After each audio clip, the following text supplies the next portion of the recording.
Solve करने जा रहे हैं, ठीक है। तो आप लोग पेन और पेपर लेके बैठे, मैं यहाँ पर आपको एक्सप्लेन करूंगा और आप लोग उसको अपनी नोटबुक में सॉल्व कीजिए। So this lecture is recording now, okay. So can you see my screen, this one? Yes sir. Okay fine. So अब देखिए, मैं आपको बता रहा था कि कंप्रेशन साइड से मोमेंट ऑफ रेजिस्टेंस का ये फॉर्मूला है फॉर अ बैलेंस सेक्शन। क्या है? C A is equal to sigma C B C and T A is equal to sigma S T, right. तो ये दोनों इक्वल होते हैं, तो आपको पता है आप इस फॉर्मूले में क्या पुट कर सकते हो, सी ए की जगह पे sigma C B C put कर सकते हो, ठीक है। This is for balance section only, I am telling for balance section, और बैलेंस सेक्शन में ये दोनों इक्वल होते हैं, मैंने आपको बताया। And one more condition was there, X A was equals to X C, right. मतलब actual depth was equals to the critical depth. तो अब यहाँ पे देख लीजिए, मैंने एक्स ए की जगह पे एक्स सी रिप्लेस कर दिया, सी ए की जगह पे सिग्मा सी बी सी कर दिया, ठीक है। एक्स ए की जगह पे एक्स सी कर दिया, तो X C equals to, formula आपको याद होगा, क्रिटिकल डेप्थ हम लोगों ने अभी देखा था कि क्या होता है, X C was nothing but K D, X equals to K D, and sigma C B C equals to C, मतलब ये जो मैक्सिमम परमिसिबल स्ट्रेस है वो दिखा रखा है, ठीक है। सो you can see here now, here.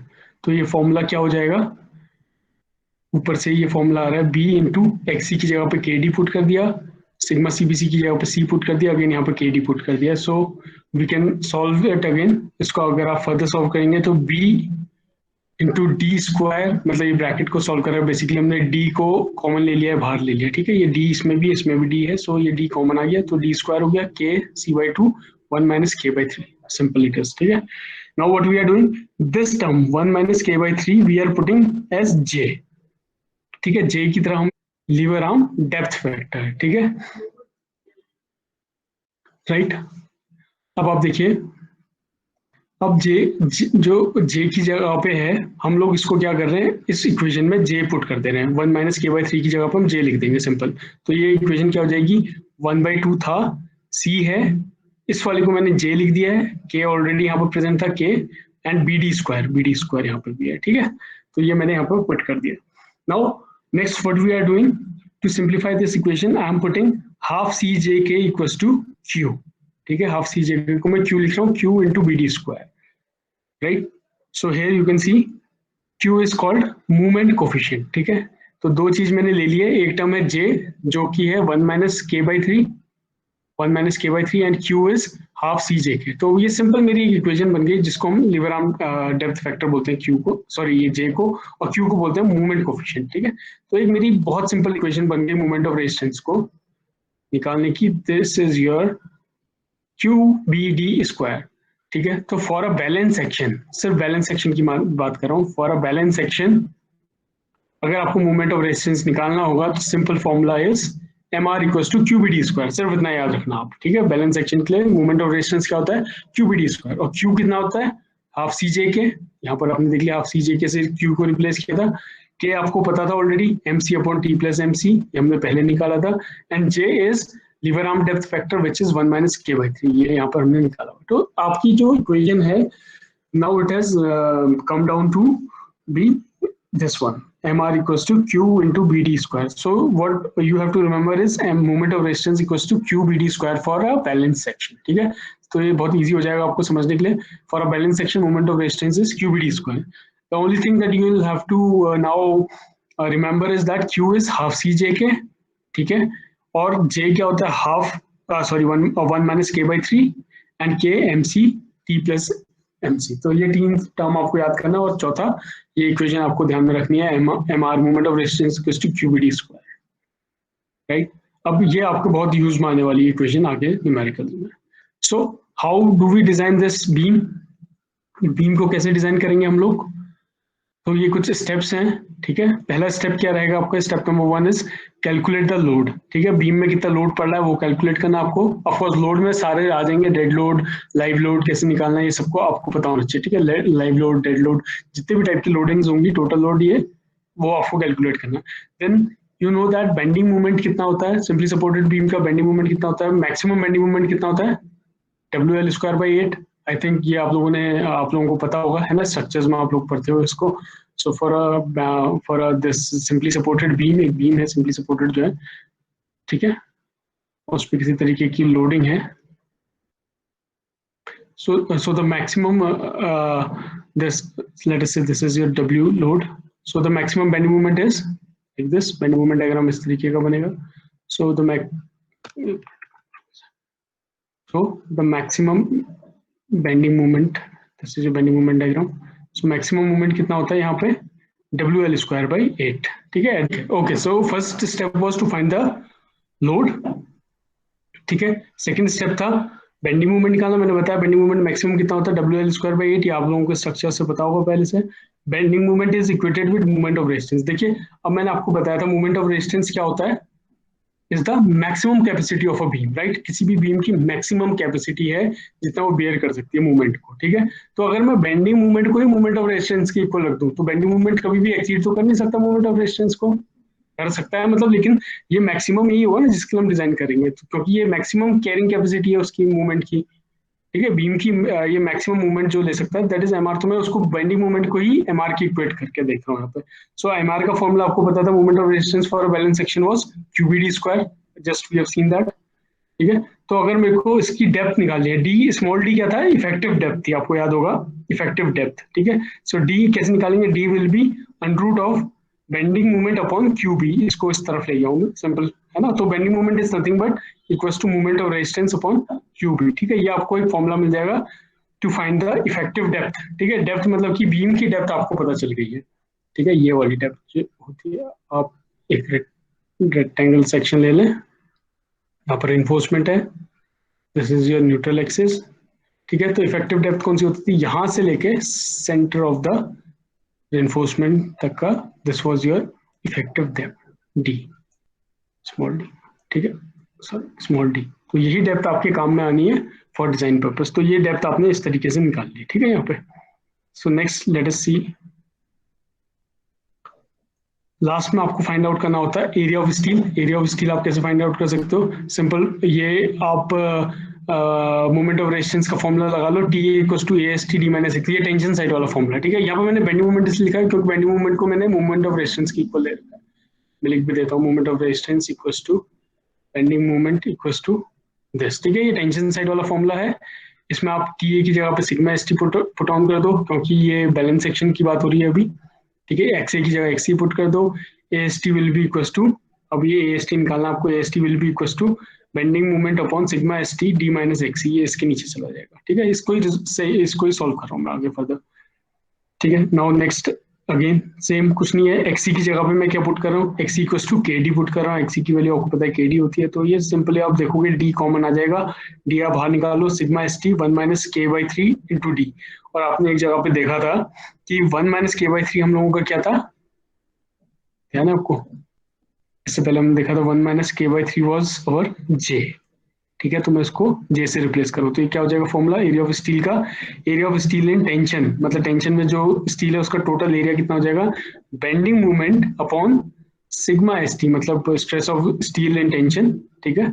Sigma ST और 1 minus K/3 will be J and D remains like this. ठीक है. तो ये फॉर्मूला आपको ये भी पता चल गया, area of steel equals to bending movement upon sigma ST J minus JD. Sorry. So one thing you can find here that ये डायरेक्ट फॉर्मूला तो है बट आपको ये रटने की जरूरत नहीं है. You have to just know this equation, right. Tension side वाली इक्वेशन पुट करो, AST निकालो, इसको निकाल के दे. ठीक है. और वैल्यूज आप पुट करते रहो, XA equals to XC, XC equals to KD आप पुट करते रहो. You can find this equation. So you don't have to remember और mug on this, you don't have to mug up this equation. But अगर आपको, हाँ, आप design करते करते आप लोगों को ये इक्वेशन याद हो जाएगी, that is well and good. ठीक है. क्योंकि इसका काफी जगह पे यूज होना है आप लोगों का. फाइन.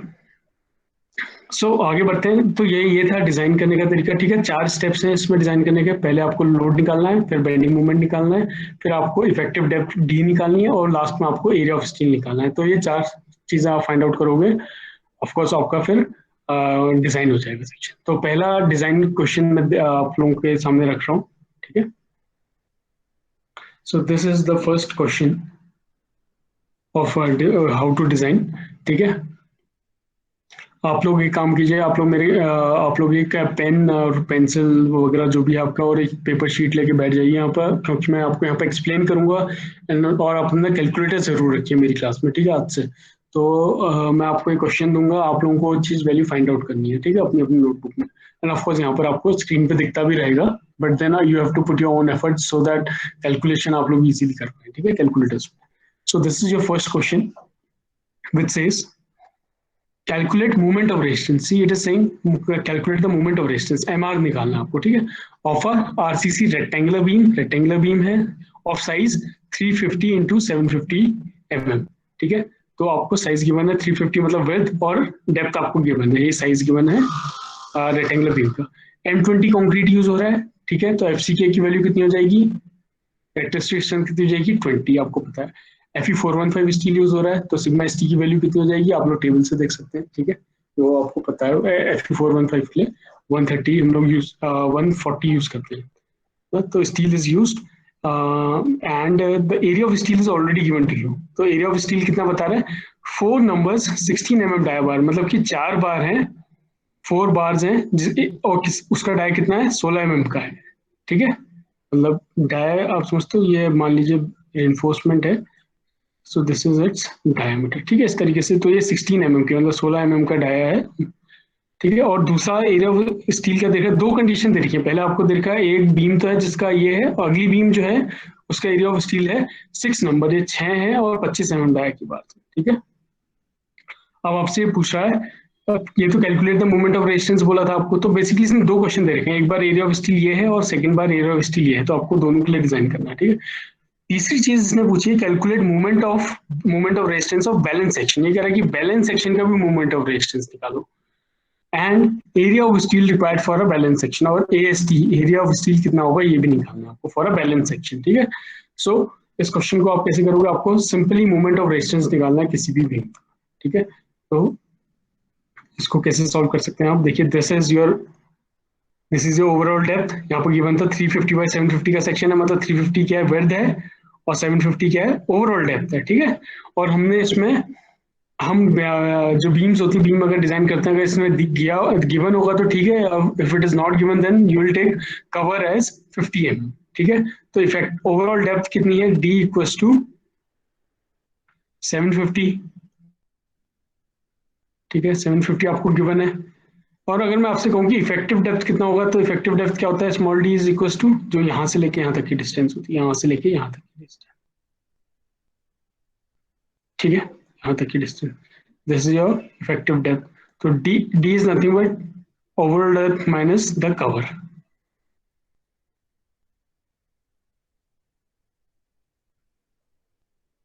ठीक है, effective depth minus the cover. तो इफेक्टिव डेप्थ हमारा 750 है, कवर 50 का है, तो स्मॉल d कितना आ जाएगा हमारा, it will be 700 mm, correct, ठीक है। तो इफेक्टिव डेप्थ आप लोगों को जरूरत पड़ेगी, आप लोग देख लीजिए इसको, ठीक है। एंड प्लीज अभी जो मैं ये करवा रहा हूँ आप लोग इसको साथ में कैलकुलेटर्स के साथ में करते रहिए प्लीज, है ना, तो भी आपकी प्रैक्टिस हो पाएगी इसमें। कैलकुलेटर्स लेके बैठिए, अपनी पेन एंड पेपर लेके बैठिए आप लोग, ठीक है, उससे now let's start the solution. तो सबसे पहला स्टेप क्या होगा इस पे, first step is to find the critical depth, ठीक है। अभी देखिए हम लोगों को पता नहीं कि अंडर रेनफोर्स सेक्शन है, ओवर रेनफोर्स सेक्शन क्या है ना, तो हम लोग क्या करेंगे, इसका सबसे पहले क्रिटिकल डेप्थ फाइंड कर लीजिए, जैसे कि बैलेंस सेक्शन में होता था। तो क्रिटिकल डेप्थ क्या होता था, XC इक्वल्स टू, अब तक आपको याद हो गया होगा formula, XC equals to K times D, and K is nothing but MC T plus MC, ठीक है। तो मैंने इस K को रिप्लेस कर दिया इससे, आप इस फॉर्मूले में पुट कर दो, M विल बी 13, M क्या था, पिछली क्लास से आपको याद होगा, तो कैसे निकालते थे हम, मॉड्यूलर रेशियो क्या होता था, M equals to 280 upon 3 sigma CBC, ठीक है। तो अभी यहाँ पर क्या है, हम लोगों का M20 हम लोग यूज कर रहे हैं, राइट। सो M20 के लिए सिग्मा CBC की वैल्यू कितनी थी, कितनी होती है, ध्यान है आप लोगों को, 20/3 कर दीजिए, 6.7 आता है 7, राइट, 7 न्यूटन पर mm स्क्वायर, ठीक है, 7 न्यूटन पर mm स्क्वायर थी M20। तो आप इसको रिप्लेस कर दीजिए, 7 यहाँ पर पुट कर दीजिए, 7 से 21, 280 अपॉन 21, आप इसको करेंगे तो M आपका आ रहा है 13, ठीक है। तो M13 आपने लिख दिया। सी क्या चीज़ है इसमें? C is nothing but your FCK, मतलब कि जो टोटल परमिसिबल स्ट्रेस है, ठीक है, वो कितना है? 7 है, क्योंकि M20 है। टेंशन में कितना होगा? Fe415 के लिए हम लोग कितना लेते हैं? Fe415 के लिए परमिसिबल स्ट्रेस कितना होता है? मैक्सिमम परमिसिबल स्ट्रेस कितना होता है? It is 230। ठीक है, सॉरी वो मैंने गलत बता दिया था। Fe250 के लिए होता है 130, है ना, 230 होता है Fe415 के लिए, न्यूटन पर mm²। मैक्सिमम परमिसिबल आप रख लो 230, आपने यहाँ पर टी रख लिया, plus MC, again M is 13 and C is 7, into depth. Effective depth कितनी हो गई? 700, अभी निकाली थी हमने D, है ना। तो 750 माइनस 50 का कवर करेंगे तो अब इफेक्टिव डेप्थ आ जाएगी। So this gives you this value 198.44 mm। ठीक है, ये आपकी मिलीमीटर्स पे आ गई। ठीक है, this is your critical depth. तो पहला केस ले लेते हैं, जब एरिया ऑफ स्टील कितनी थी? First was your 4 number 16 mm dia bar, second वाला जो था 6 नंबर्स 25 mm डायबार, वो बाद में सॉल्व करके देखेंगे। First let us solve using this. तो एरिया ऑफ स्टील कैसे निकालोगे? एरिया ऑफ स्टील आपको ऑलरेडी गिवन है, 4 बार्स हैं, ठीक है। और एरिया एरिया कैसे निकालते हैं क्रॉस सेक्शन का? π/4 इंटू D², क्योंकि वो सर्कुलर शेप में, तो π/4 D² एरिया होता है। ठीक है, this is your depth reinforcement का, π/4 इंटू 16² इंटू 4। क्यों किया? क्योंकि 4 नंबर की बार, 4 बार है, ठीक है। तो ऐसा कुछ सेक्शन है, मतलब ये कह रहा है कि यहाँ पर 4 बार लगी है, 1 2 3 4, इस तरीके से कुछ 4 बार लगी हुई है, ठीक है। तो इसका टोटल एरिया ऑफ स्टील कितना हो जाएगा? 4 इंटू 1 का डायमीटर आप कर दो, मल्टीप्लाई कर दो उसको। So this will give you 804.25 mm²। See you have to notice these units also, ठीक है। एरिया है तो mm² में है, डेप्थ है तो mm में है, ठीक है। Now next thing what will do is will find the actual depth, ठीक है। एक्चुअल डेप्थ निकालने के लिए क्रिटिकल डेप्थ आपने निकाल ली, एरिया ऑफ स्टील आपको पता है कितना है। आप क्या करोगे? अब एक्चुअल डेप्थ निकालो। एक्चुअल डेप्थ कैसे निकलती थी? Equating movement of area on both the side of neutral axis, ठीक है। Of both the sides of neutral axis को आप मूवमेंट ऑफ एरिया निकालते हो, तो आपने देखा था वही diagram.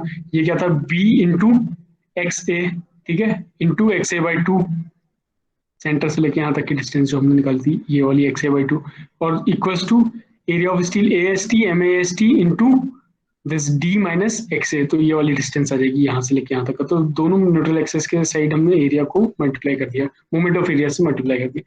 So this was your B into XA², ठीक है। M आपको पता है, AST आपने निकाल लिया है ऊपर, सब कुछ आपको पता है, D आपको पता है, बस XA नहीं पता है, XA आपको फाइंड आउट करना है।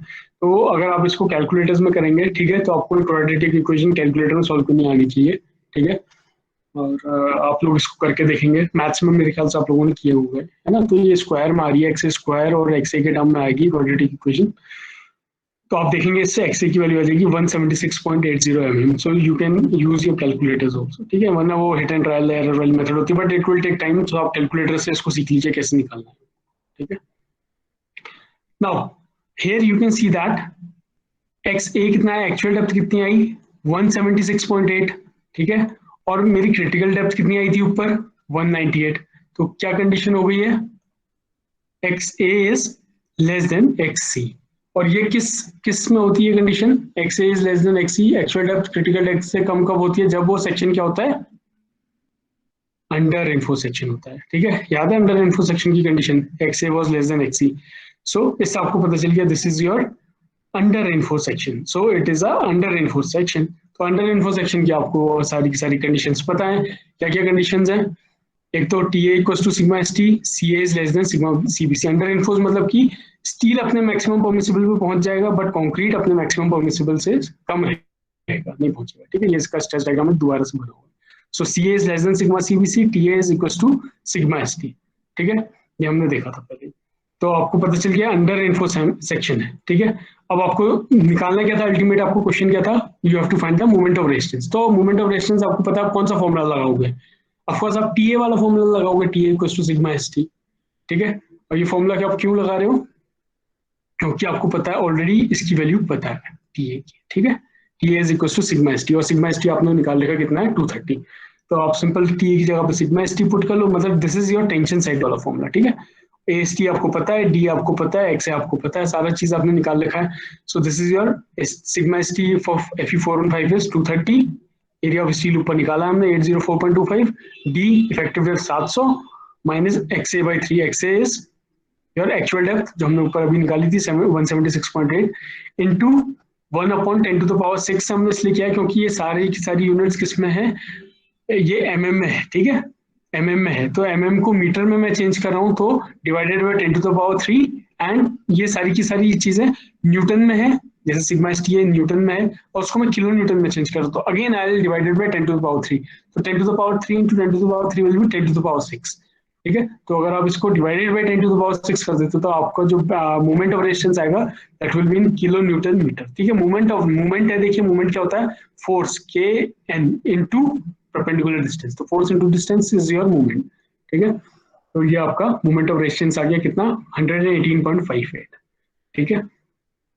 आप इस वीडियो को दोबारा से देख के इसको पहले आप खुद से प्रैक्टिस कीजिएगा, निकालने की नहीं होगा तो इस वीडियो को दोबारा से रिप्ले करके ये सारा सॉल्यूशन आप लोग देख सकते हैं, ठीक है, बट इसको प्रैक्टिस जरूर कीजिएगा खुद से। नाउ ये तो मैंने निकाला टेंशन साइड से, ठीक है, बट मैंने आपको बोला था कि आप चाहें तो कंप्रेशन साइड से भी निकाल सकते हैं, मैंने बोला था ना, और दोनों सेम आना चाहिए। Now this thing I will prove ना राइट नाउ, ठीक है। तो आपको क्या करना है, मान लीजिए आप टेंशन साइड से नहीं निकालना चाहते, कंप्रेशन साइड से निकालना चाहते हैं, तो इसके लिए आप क्या कर सकते हैं, सिंपल, मैंने बताया था इक्वेटिंग वो सिमिलर ट्रायंगल्स को आप लोग सॉल्व कीजिएगा। सिमिलर ट्रायंगल से ये इक्वेशन बनती है, आप लोगों ने पहले भी देखी है, CA/XA equals to TA/N D - XA, CA आ जाएगा XA दिस, ये इस तरफ चला जाएगा, सिंपल है, आप लोग देख लीजिएगा। अब देखिए इसमें सारी वैल्यूज आपको पता है, XA आपको पता है, D पता है, सिग्मा ST पता है और M पता है, सारी वैल्यूज आप पुट ऑन कर दीजिए यहाँ पे, you will gate CA। Now what you can do when you know the CA value, right, then you can put your which formula, compression side formula. तो ये कौन सा फॉर्मूला था, कंप्रेशन साइड का फॉर्मूला था, mr फ्रॉम कंप्रेशन साइड, ठीक है। Compression side का फॉर्मूला क्या था, B into XA/CA/2 D - XA/3। अब आपको CA की वैल्यू पता चल गई है, तो वेरी इजी, B आपको पता था ब्रेड्थ कितनी है 350 है, XA आप निकाल चुके थे, CA यहाँ से आ गया 5.97, ये पुट करो 2 into D 700 this all things you know into 1/10⁶ again because I'm changing in kilonewton meter, so this is coming 118.57, ठीक है। तो ये आ रहा है कहाँ से, moment of resistance from compression side. So I would like to take you to the moment of जब हमने निकाला था moment of resistance from tension side, so you will notice that compression side से कितना आ रहा है 118.5, अब देखिए टेंशन साइड से कितना आ रहा था 118.5 आ रहा है इक्वल, ठीक है। यही चीज मैंने आपको क्लास में बताई थी, whether you take your moment of resistance from tension side or either from your compression side, the value will be same, ठीक है। तो आपको ये प्रूफ हो गया यहाँ पे, देखिए कि 118.5 टेंशन साइड से भी सॉल्व करने पाया और कंप्रेशन साइड से जब मैंने सॉल्व किया तो भी सेम आया, ठीक है। So this is just to prove कि ये सेम आता है, ठीक है। अगर ये क्वेश्चन एग्जाम में आएगा तो you can either use compression side formula और टेंशन साइड फॉर्मूला, कोई भी एक यूज करना, आपको दोनों यूज नहीं करने, बस ये आपको सिर्फ ये बताने के लिए है कि आपका जो सॉल्यूशन है, जो आंसर है वो सेम आता है, ठीक है, क्योंकि हमने क्लास में पढ़ा था, देखा था कि मोमेंट ऑफ रेजिस्टेंस सेम आएगा from tension side as well as from compression side, ठीक है। तो आपको एग्जाम में सिर्फ एक ही साइड से निकालना है, फ्रॉम टेंशन साइड और कंप्रेशन साइड, जो आपको इजी लगे आप उस साइड से निकाल लेना, 2 बार निकालने की जरूरत नहीं, ठीक है, इजी था, ठीक है। अब आप लोग एक कोशिश कीजिए, ये मैंने स्टील जब 4 नंबर 16 mm डायगा था उससे सॉल्व किया था, अब आप इसी क्वेश्चन को सेम प्रोसीजर सेकंड वाला पोर्शन करके देखिए, जिसमें हमारा कंडीशन थी 6 नंबर की 6 बार्स हैं, कितना 25 mm डाया की बार्स, ठीक है। अब कुछ इस तरीके का क्रॉस सेक्शन है, सेम वही चीज है, अब वहां पर पहले 4 थी, अब ये 6 हो गई है, 1 2 3 4 5 6, ठीक है। यहाँ पर 6 रिइंफोर्समेंट मान लीजिए, या ऊपर भी हो सकती हैं, कोई किसी भी तरीके का पैटर्न हो सकता है। अब इस क्वेश्चन को आप खुद से सॉल्व करने की कोशिश कीजिए, एग्जैक्टली सेम उसी तरीके से आपको प्रोसीजर फॉलो करना, ठीक है। तो क्या क्या चेंज हो जाएगा इसमें, देखिए एरिया ऑफ स्टील चेंज हो जाएगा, 4 की जगह 6 आ जाएगा, 6 इंटू π/4, डायमीटर 25 हो गया, पहले 16 था, तो आप निकालोगे 2945 आ गया, ठीक है, mm² में एरिया ऑफ स्टील आ गया। Actual depth of neutral axis कैसे निकालते थे, देखिए क्रिटिकल डेप्थ तो सेम रहेगी, critical depth for a balance section will always be same, XC हमेशा सेम रहेगा चाहे कोई भी section, but actual depth change होते रहती है, आपने देखा होगा ना, अंडर एनफोर्समेंट में कम हो जाती है XC से, ओवर एनफोर्समेंट में ज्यादा हो जाती है, इस तरीके से चलता है ना। तो अभी देखते हैं, XA निकाल लीजिए आप, सेम वही formula, equating movement of area on both the sides, same formula. XA नहीं पता आपको, this you will get this equation, you have to solve this equation, और उससे आपका एक्स ए निकल आएगा एक्चुअल डेप्थ 296.95, ठीक है। और क्या आपको याद है कि अपना एक्स सी कितना था, मतलब क्रिटिकल डेप्थ कितनी थी, सी है, एक्स सी हमने सबसे पहले निकाला था, इट वॉज 198, ठीक है। 198 हमारी क्रिटिकल डेप्थ थी। नाउ सी है हमारा एक्चुअल डेप्थ कितना है 296, तो वो 198 है और ये 296 है, तो X A is greater than X C, ठीक है। X A is greater than X C, ये किस चीज की कंडीशन होती थी, ये आपको ध्यान होना चाहिए। So it is your over reinforce section, देख लीजिए, ठीक है। जब हमने 4 रेनफोर्समेंट यूज की थी तो वो अंडर रेनफोर्स सेक्शन आ रहा था इससे पहले, अब जब हमने 6 रेनफोर्समेंट 25 mm डाई यूज की तो ये ओवर रेनफोर्स सेक्शन हो गया, मतलब इसमें रेनफोर्समेंट ज्यादा होगी। क्यों, कैसे पता चला, क्यों, because X A actual depth is greater than X C, critical depth से ज्यादा है एक्स ए, ठीक है। तो ओवर रेनफोर्स सेक्शन की 3 कंडीशन क्या थी, एक तो X A is greater than X C, और कंक्रीट अपनी मैक्सिमम परमिसिबल स्ट्रेस पे पहले पहुंचेगा और स्टील अपनी मैक्सिमम परमिसिबल पे नहीं पहुंचेगा, ठीक है। ये 3 कंडीशंस थी। C A equals to sigma C B C, T A is less than sigma S T, ठीक है, और X A is greater than X C. तो ये आपका ओवर रेनफोर्स सेक्शन हो गया। नाउ आपको अब सी ए पता है तो मोमेंट ऑफ रेजिस्टेंस निकालने के लिए which equation will you prefer, of course the compression side one, क्योंकि आपको सी ए की वैल्यू पता है ना, C A is equals to sigma C B C, तो M20 के लिए सिग्मा सी बी सी कितना होता है 7, यहाँ पर मैंने पुट कर दिया सी ए की जगह, ठीक है। और एक्स ए की वैल्यू आप अभी जस्ट अभी निकाली थी, बी आपको पता है, और 1/10⁻6 अगेन किलो न्यूटन और मीटर में चेंज करने के लिए। अगर आप इसको नहीं करेंगे the answer will be in newton mm, ठीक है, न्यूटन mm में आंसर आएगा। और अगर आपको किलो न्यूटन मीटर में करना आंसर, बेसिकली क्योंकि हम मोमेंट ऑफ रेजिस्टेंस को किलो न्यूटन मीटर में रखते हैं, so you will have to divide by 10⁻6, ठीक है। तो ये आ गया moment of resistance 218.6 kilometre. Simple, moment of resistance आपका दोनों के लिए निकल गया। फिर ये देखिए हमने यहाँ पर कंप्रेशन साइड का फॉर्मूला यूज किया था, बिकॉज हमें सी ए की वैल्यू पता थी ऑलरेडी 7 है, ठीक है। लेकिन अगर फिर भी कोई चाहता है कि इसको टेंशन साइड से करना चाहें तो अगेन आप वही प्रोसीजर फॉलो कर सकते हैं, सिमिलर ट्राइंगल वाला, ये वही सिमिलर ट्राइंगल की इक्वेशन है, ठीक है। सिमिलर ट्राइंगल से आपने सॉल्व किया बैलेंस सेक्शन की बेसिकली जो था, यहाँ से आप टी ए की वैल्यू निकाल लो, आपको डी पता है, एक्स ए पता है, एम पता है, सिग्मा सी बी सी पता है, एक्स ए पता है, सब कुछ आपको वैल्यूज पता है, ठीक है। M was 13, sigma C B C 7 है, एक्स ए अभी आपने निकाला जस्ट, तो टी ए आ गया 123.51, ठीक है। नाउ यू सी है, अब आप इसको टेंशन साइड वाला फॉर्मूला लगा दो, movement of resistance equals to T A into A S T D minus X A, so this will give you, इस वैल्यू में आप पुट करो तो कितना आ रहा है, टी ए की वैल्यू पुट कर दी, एरिया ऑफ स्टील पुट कर दिया, डी 700 हो गया, एक्स ए अभी निकाला था डिवाइडेड बाय 10⁻6 विच इज 218.63, ठीक है। और जब हमने कंप्रेशन साइड से निकाला था देखिए क्या आता है 218.62, तो it is same from either side, तो आप कोई सा भी फॉर्मूला यूज कर सकते हो आइदर फ्रॉम टेंशन साइड और कंप्रेशन साइड, ठीक है। तो इससे प्रूव हो जाता है कि आपको मोमेंट ऑफ रेजिस्टेंस कहीं से भी निकालोगे तो इट विल बी सेम, ठीक है। तो आपने मोमेंट ऑफ, आपका क्वेश्चन एक क्वेश्चन का आपका एक पार्ट तो सॉल्व हो गया, ठीक है, आपका क्वेश्चन का एक पार्ट सॉल्व हो गया, that is your moment of resistance for your this दो सेक्शंस जो थे, four numbers of 16 mm dia and 6 number of reinforcement of 25 mm dia, ठीक है। ये एक पार्ट सॉल्व हो गया, बट क्वेश्चन का सेकंड पार्ट क्या था, it was to find the moment of resistance for a balance section, ठीक है। अभी आपने देखा पहले वाले केस में आया था अंडर रेनफोर्स, दूसरे वाले में आया था आपका ओवर रेनफोर्स सेक्शन, ठीक है। और अब हम देख रहे हैं बैलेंस सेक्शन का केस कोई भी है, ठीक है। तो बैलेंस सेक्शन के लिए आपको पता है क्या क्या कंडीशंस होती है, X A equals to X C, C A equals to sigma C B C, T A equals to sigma S T, ठीक है। ये सारी की सारी कंडीशंस हैं, एक्स सी आपको पता है वही एक्स ए हो जाएगा, सिग्मा सी बी सी 7 होगा, सिग्मा एस टी 230 होगा। तो बैलेंस सेक्शन में आपको पता है तीनों चीजें इक्वल होती है एक दूसरे में। मूवमेंट ऑफ रेजिस्टेंस आप चाहो तो आप टेंशन साइड का फॉर्मूला लगा लो, कंप्रेशन साइड का लगा लो, नो इश्यूज, है ना। किसी भी साइड का आप यूज करोगे तो आंसर आ जाएगा, बिकॉज आपको दोनों वैल्यूज पता है, सी ए की भी वैल्यू पता है और टी ए की value.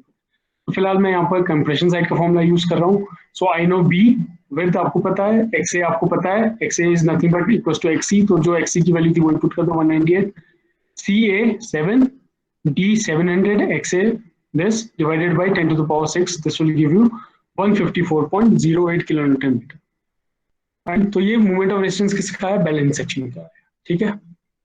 Now you have to find the area of steel for this balance section. देखिए दोनों कंडीशन, जो ऊपर की दो कंडीशन थी उसमें एरिया ऑफ स्टील आपको पता था और आपने निकाला था कि अंडर इन्फो सेक्शन है कि ओवर इन्फो सेक्शन है। अब यहाँ पर उल्टा हो रहा है, यहाँ पर क्या हो रहा है, हम लोग बैलेंस सेक्शन, हम लोग क्या कर रहे हैं, हमें पता है बैलेंस सेक्शन क्या है, ठीक है। तो हम लोगों को पता है कि बैलेंस सेक्शन, हम लोगों को अब ये पता है कि it is a balance section. So now अब हम लोगों को इसका एरिया ऑफ स्टील निकालना है। तो एरिया ऑफ स्टील निकालने का सिंपल फॉर्मूला हमने पहले भी देखा था, जो मैंने आपको ऊपर बताया था। आप सीधे क्या करो, मोमेंट ऑफ रेजिस्टेंस को टेंशन साइड वाला फॉर्मूला लगा के यूज कर दो। तो ए S T will be moment of resistance upon ये, ठीक है, डी माइनस एक्स सी अपॉन 3। तो आप देखोगे मोमेंट ऑफ रेजिस्टेंस आपको ये निकला हुआ है यहाँ पे, जस्ट सी दिस, ये मोमेंट ऑफ रेजिस्टेंस था 154.08। ये पुट कर दो बैलेंस सेक्शन वाला, सिग्मा एस टी 230 हो जाएगा, D 700 again, X C is 198/3। आप इसे करोगे तो आपको एरिया ऑफ स्टील आ गया कितना, 1056.9 mm², ठीक है। तो ये आपका एरिया ऑफ स्टील आ गया बैलेंस सेक्शन का, ठीक है। अब मैं आपको एक कंपैरिजन दिखा रहा हूँ, ठीक है। यहाँ पर ये क्वेश्चन खत्म हो जाता है आपका, जो तीनों चीजें उसमें पूछी हुई थी वो खत्म हो जाती है, ठीक है। अब आप ये कंपैरिजन देखिए इसमें, जो हम लोगों ने अभी अभी पढ़ा था, ठीक है। तो जब अंडर आप लोग अगर नोट कर रहे हो तो आप देखेंगे इसमें कि अंडर इन्फो सेक्शन था, ये चीजें तो सेम है, डायमेंशन सेम है, बैलेंस सेक्शन के लिए भी वही था, ओवर इन्फो सेक्शन के लिए भी वही था, ठीक है। तो अभी हमने एक केस देख लिया जिसमें अंडर इन्फो सेक्शन भी आया जब हम 4 बार यूज कर रहे थे, ओवर इन्फो सेक्शन आया जब हम 6 बार यूज कर रहे थे, और बैलेंस सेक्शन भी हम लोगों ने चेक किया, ठीक है। अब देखिए क्या क्या इन दो तीनों में डिफरेंस आया, आप कैसे इन्फ्लुएंस निकाल सकते हैं। So area of steel under enforce कब आया था, जब 4 नंबर 69 डाया की बात थी, तो एरिया ऑफ स्टील आया था 804, ठीक है। और ओवर इन्फोर्स जब था ये आया, देखिए 2945, कितना ज्यादा है इससे, देखिए फर्क देखिए। और जब बैलेंस सेक्शन था तो कुछ इन दोनों के बीच बीच की वैल्यू आई 1056, है कि नहीं। तो आप देखिए कि क्या है, आपको एक इन्फ्लुएंस तो ये पता चलता है कि area of steel under enforcement में बहुत कम था, ओवर इन्फोर्समेंट बहुत ज्यादा था, और बैलेंस सेक्शन में कुछ मिड का था, ठीक है। ये आप इससे इन्फ्लुएंस निकाल सकते हो। दूसरी चीज आपको अंडर एनफोर्समेंट में आपको पता था, अंडर एनफोर्समेंट में क्या कंडीशन होती थी, C A is less than sigma C B C, ठीक है। तो सिग्मा सीबीसी फॉर M20 कितना होता था, sigma CBC for M20 was 7, ठीक है। और हमारा सी ए की वैल्यू क्या आई, दिस वॉज 7, ठीक है, दिस वॉज योर 7। सो हमारी देखिए सी ए की वैल्यू क्या आई थी हमारी 5.97। अगर आप पीछे देखेंगे तो उसमें आप देखेंगे अंडर इन्फो सेक्शन में सी की वैल्यू 5.97 आई थी, जबकि सिग्मा सीबीसी की वैल्यू कितनी होती है 7। तो ये प्रूफ हो गया, देखिए C A is less than sigma C B C, of course ये 5.9 आई है, जबकि हमारी सिग्मा सीबीसी कितनी है 7 है M20 के लिए। बैलेंस सेक्शन में क्या होता था, C A is equal to sigma CBC, तो देखिए C A equal to sigma CBC 7 की इक्वल आ गया। और उसी तरीके से, ठीक है, इसमें क्या होता था अंडर एनफोर्समेंट में, T A equal to sigma S T होता था, ये कंडीशन थी, T A equal to sigma S T. तो T equal to sigma S T भी यहाँ पर आप देख सकते हो 230 के इक्वल आ गया, यहाँ पर भी T equal to sigma S T for balance section आ गया। बट ओवर एनफोर्समेंट में क्या होता था, C A equal to sigma CBC, right, C A was equal to sigma CBC, but T A was less than sigma S T. Now you can see here very clearly that TA यहाँ पर कितना आ रहा है 123, जबकि sigma S T की value कितनी है 230। देखिए 230 है 415 के लिए, है नहीं, इससे कम है कि नहीं है। तो देखिए आपको खुद ही पता चल रहा है कि ये ओवर इन्फोर्स सेक्शन है, मतलब कंक्रीट अपनी मैक्सिमम परमिसिबल पे पहुंच गया, 7 थी ना इसकी मैक्सिमम परमिसिबल, ये मैक्सिमम परमिसिबल पे पहुंच गया, बट स्टील अपनी मैक्सिमम परमिसिबल पे नहीं पहुंचा। तो दिस इज ओवर इन्फोर्स। यहाँ देखिए कंक्रीट अपनी मैक्सिमम परमिसिबल पे नहीं पहुंचा, बट स्टील अपनी मैक्सिमम परमिसिबल पे पहुंच गया, that is your under enforce section. ये भी क्लियर, जो हमने पढ़ा था सेम चीज प्रूव हो गई है, ठीक है। मूवमेंट ऑफ रेजिस्टेंस देखिए किस तरीके से वेरी करता है। Movement of resistance under info section में 118 आया था, इसमें 154 आया, इसमें 218 आया। तो आप देखिए कि under enforcement movement of resistance भी कम है, बैलेंस सेक्शन में थोड़ा सा ज्यादा है, और ओवर इन्फो सेक्शन का मूवमेंट ऑफ रेजिस्टेंस सबसे ज्यादा है, ठीक है। और आप एक्स ए की वैल्यू देखेंगे तो एक्चुअल डेप्थ, पहले एक्स सी देख लीजिए आप लोग, 198.4 आ रहा था, ठीक है। इसकी कंडीशन क्या होती है अंडर एनफोर्समेंट की, X C is less than X A, मतलब actual depth is less than critical depth. तो आपको क्लियरली दिख रहा है, देखिए एक्स ए कितना है 176, एक्स सी कितना है 198, ठीक है। बैलेंस सेक्शन में क्या होता है, X A equal to X A equal to X C, simple. ठीक है, और इस वाले में क्या होता है, X A is greater than X C, तो आप खुद से देख सकते हैं एक्स सी की वैल्यू 198 है और एक्स ए की वैल्यू 296 है। ठीक है, तो जितनी भी थ्योरी अभी हम लोगों ने पढ़ी थी वो सारी की सारी आप अगर देखोगे तो सब इसमें फिट बैठ रहा है। ठीक है, what is for this under reinforced, balanced and over reinforced section. So this was a kind of question जिसमें तीनों तरीके के आपके सेक्शंस आ गए, अंडर रेनफोर्स भी आ गया, बैलेंस भी आ गया, ओवर रेनफोर्स भी आ गया। ठीक है, तो ये एक ही क्वेश्चन में पूरा पैकेज है जिसमें आपको तीनों का कंपैरिजन भी दिख रहा है, राइट। तो आज के लिए इतना ही रखते हैं, और आप लोग इस क्वेश्चन को जरूर एक बार प्रैक्टिस कीजिएगा। कल की क्लास में मैं फर्दर और न्यूमेरिकल्स आप लोगों को सॉल्व कराऊंगा।